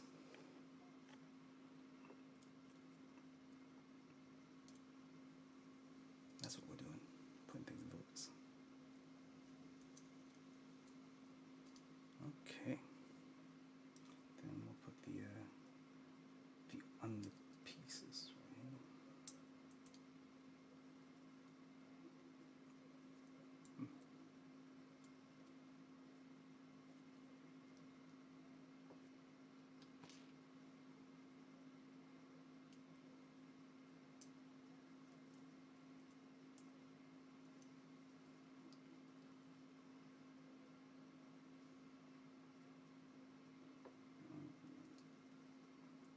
Yeah, so let me see here.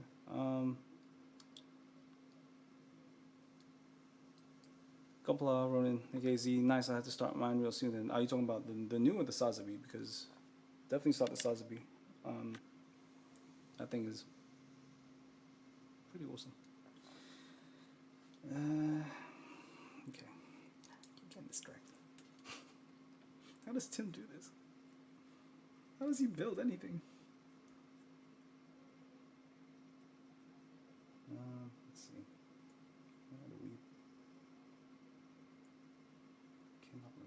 this, but I think we tilt it. What does that mean? What is that? Where'd that toothpick go? Oh,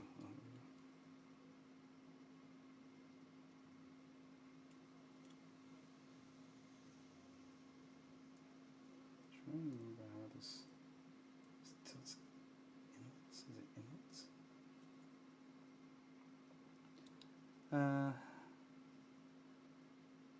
And then creeping freely for you too. Okay, it's j.p.lipids and more on Big Cartel, and there's also a Facebook page with the same name, right? So the Elron, Hugo Weaving Tim, yes. Okay, so it goes up and over. There we go. That's not right. Is that right? You know what? It's going to be right, so.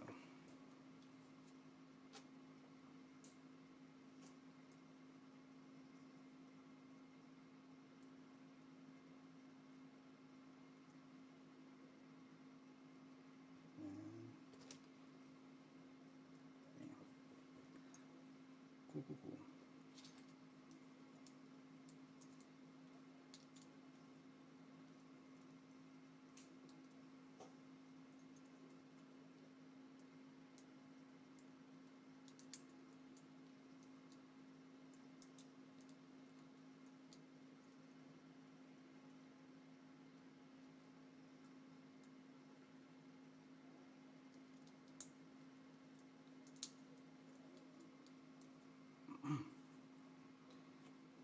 Can't forget like this radar and scope malarkey.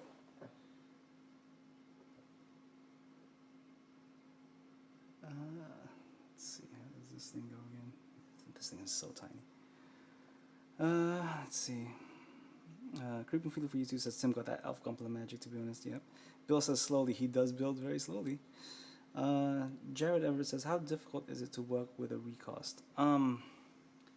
It totally depends on the recast, man. Like, some recasts are actually quite good. So, I don't know if you guys remember my Date Masamune Resin conversion kit. Rest in peace. But the original cast had a lot of issues.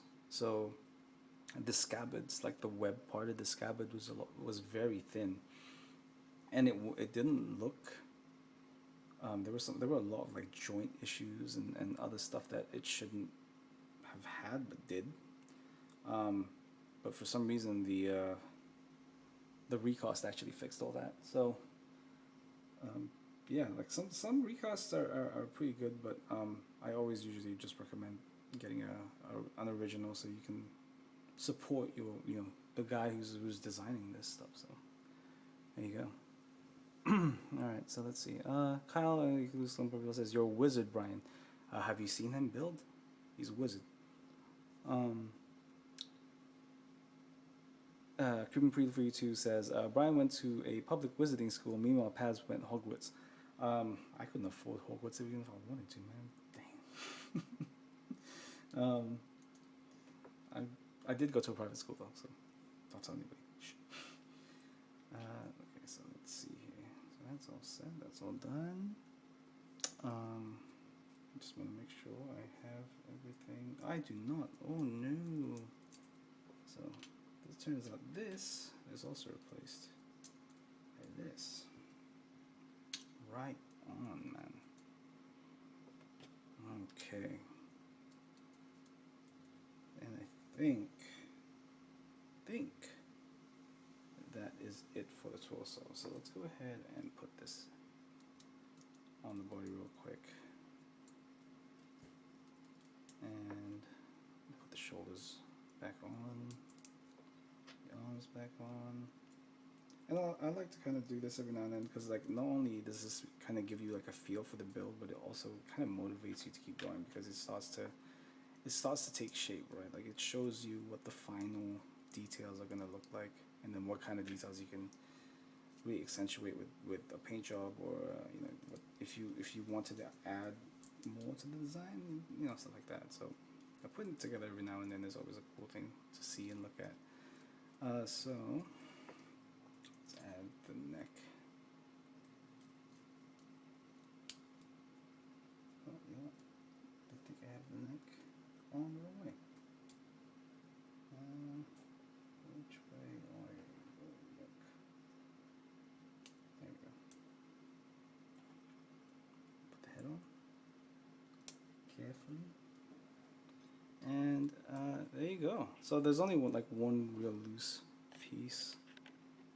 And let's go ahead and zoom out a little bit. There's only one real loose piece, and that's this part of the chest. Like it kind of just juts out a bit. But that's nothing like some CA glue can't fix. So let's zoom in a little bit more. You can see some of the details. Like, how about you focus again? Alright, and you can see, like right here, you got some new details right here, some detail right there, some new raised detail on the chest, as well as some scribe details on the kind of like the cockpit door, right? So lots of details to play with here. It's definitely looking quite nice. Looking very simple and clean. So yeah, I think that looks pretty cool. What are we at? We have 7 minutes. This camera is close to death. I think we might be able to maybe do the waist real quick. Maybe. Let's give it a try. Let's give it a try because I owe you guys a good amount of time.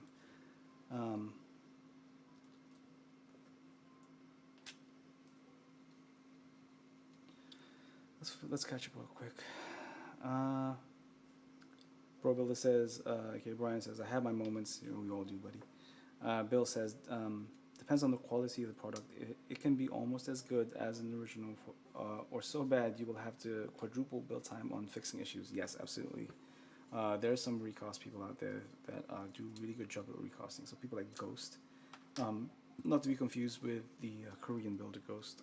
There is a recaster out there named Ghost who does amazing recasts of some builds that where he actually fixes some issues. Like I said, the Date Masamune resin conversion kit by Model Bingo had some issues that he fixed. So definitely definitely kind of like a fully depends on who's doing it for you thing.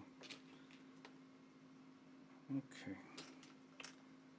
Let's go ahead and do waist real quick. If you can find the waist, that would be sweet.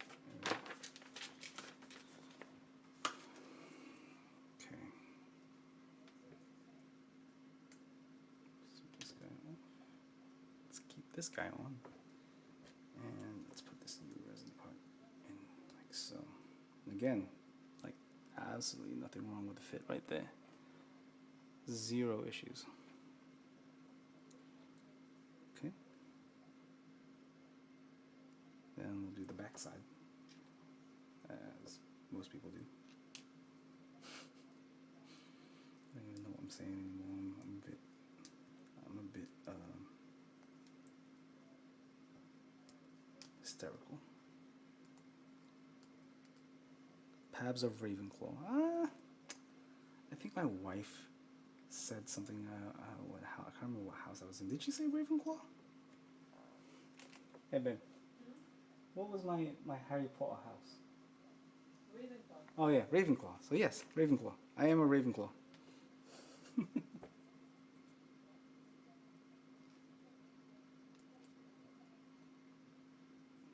How the hell does this come off?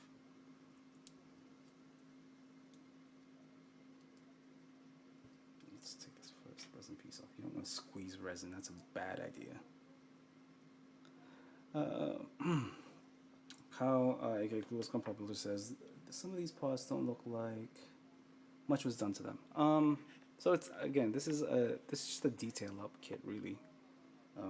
There is a let's see. Oh, we have them both the same way, and then focus. Let's get a little closer. Focus. Like you can see some of the differences. Hopefully you can see some of the differences. It's all just detail, man. Like for example, the front. Like it's all detail. It's nothing that you can't do with a scriber. So, but I'm just using this as an example for a resin conversion kit just because of its simplicity. Once we get this done and out of the way, then we'll go ahead and start, like I said, the bigger stuff. And I am taking into consideration what you suggested, Kyle, of doing the wound work. So that might be the next resin kit that hopefully we all work on. So yeah, where's that small piece? Oh, yeah. Let's see if we go.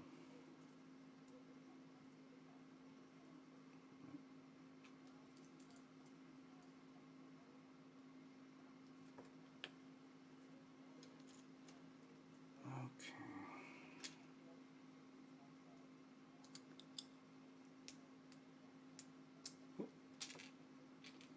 Alright, so they usually have. There we go. So again, I don't know if anybody's actually seen what my part separator looks like, but it's one of these things that you can get from like nail salons and stuff.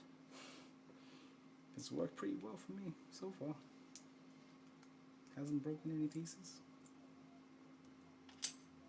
I haven't tried to break any pieces yet, so maybe that's also a thing.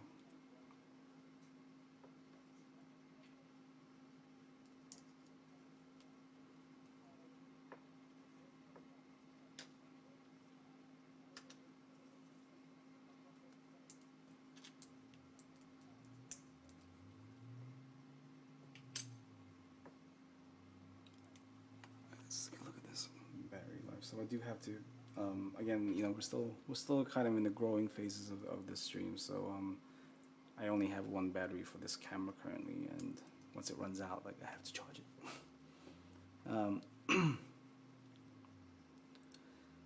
Let's see here. Kyle, aka Gluscon Pablo, says, "Let me know and I'll join in the fun with you." Yeah, for sure, dude. Bro Builder, aka Brian, says, "I'm not ready to start the Kshatriya yet." Okay, so let me know when you are ready to start the Kshatriya, Brian, and then we'll face that demon together.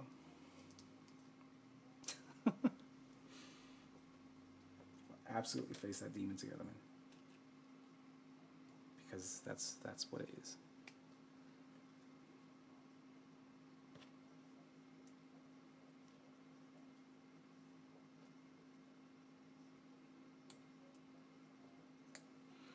All right, so what are we at? Okay, let's finish up the torso, and then I think we'll finish up at that stage, right? So we'll just keep going until this is at least all done. I owe you guys that much.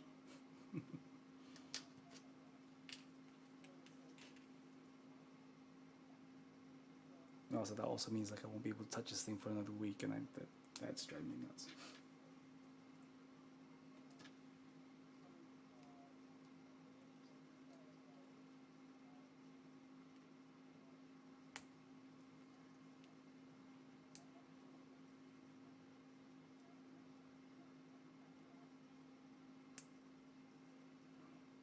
This one is a little more stubborn.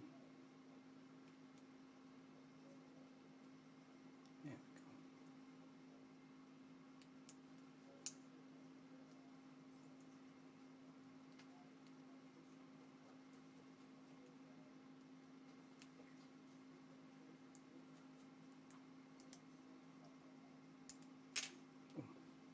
All right.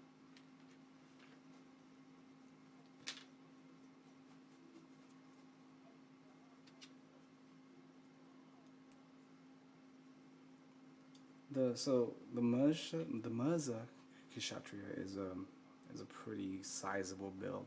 I think we are both going to definitely need the time to do that. I mean, I'm down. I'm down to build it whenever you are, Brian. So just let me know.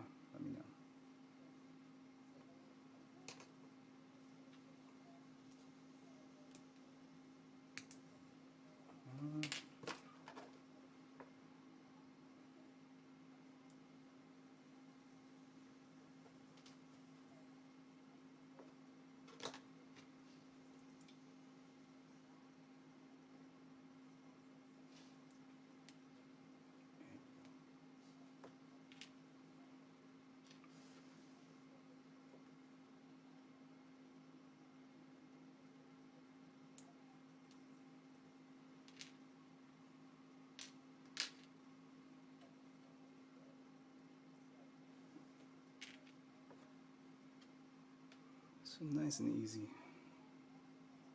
Just placing pieces.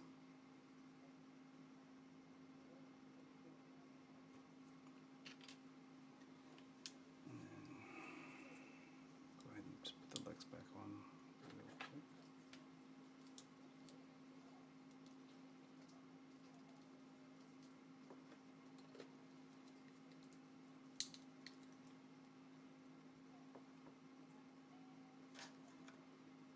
Put the back skirt on.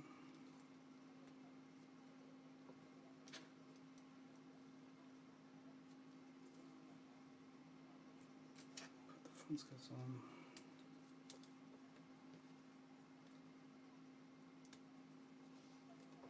And then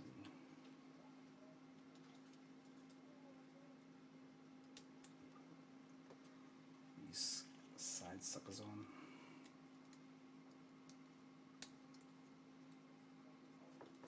And put the torso back on. And there you go. So we are essentially halfway through this guy, like, well, snap fitting.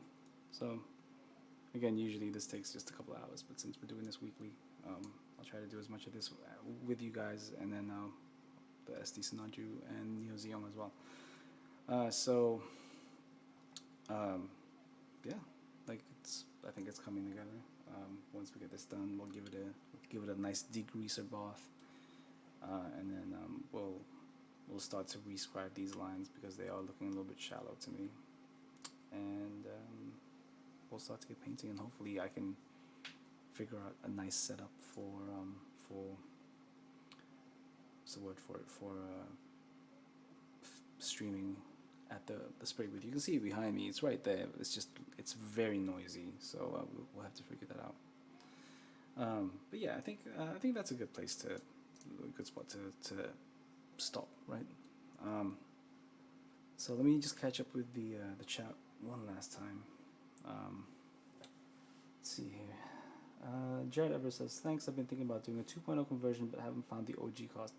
Are you talking about the Freedom conversion? Like the Freedom 2.0? The infinite dimension ones? Because that's I can find that for you if you need it. Kyle says, some of these parts don't look like, oh yeah, right, I've already read that. Brobuilder says, tonight I'm working up paint swatches for the SD Museum. Awesome, dude, that's pretty nice. Okay, so let's switch over to my face. Alright, great. Okay, so first of all, I want to thank you for joining me tonight. It's definitely been a fun one. I know we didn't get through too many questions, but if or whenever you guys have one for me, I'm always reachable through Instagram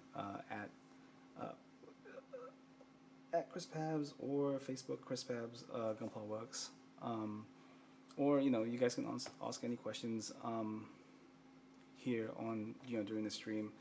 I'm doing this every Saturday, 7 p.m. Central, 5 p.m. Pacific, 8 p.m. Eastern, I think. Hopefully I can we'll keep this rolling. We'll keep the RG new rolling. We'll definitely keep the Sinanju going. Hopefully we'll get to a spot where I can finally start throwing paint at all of these very soon. I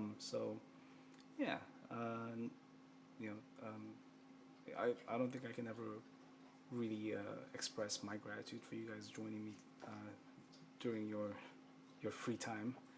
I hope you guys saw something new here and you guys learned something, and hopefully I can do a few more things that require me not just talking but actually building. Again, thank you guys. And then Jared, I know you said the Freedom 2.0, so send me a message on Instagram or something, and I can direct you to a link where you can get it. So anyway, guys, yeah, that's it. Thank you. I will see you guys next Friday for Mechanisms, and then next Saturday for another one of these streams. I don't have a fancy name for it. PABZ stream. Who gets to take off your shirt? You take off yours first, man. Okay. Anyway, all right. Thank you guys. Thank you, and I will see you guys next week. All right.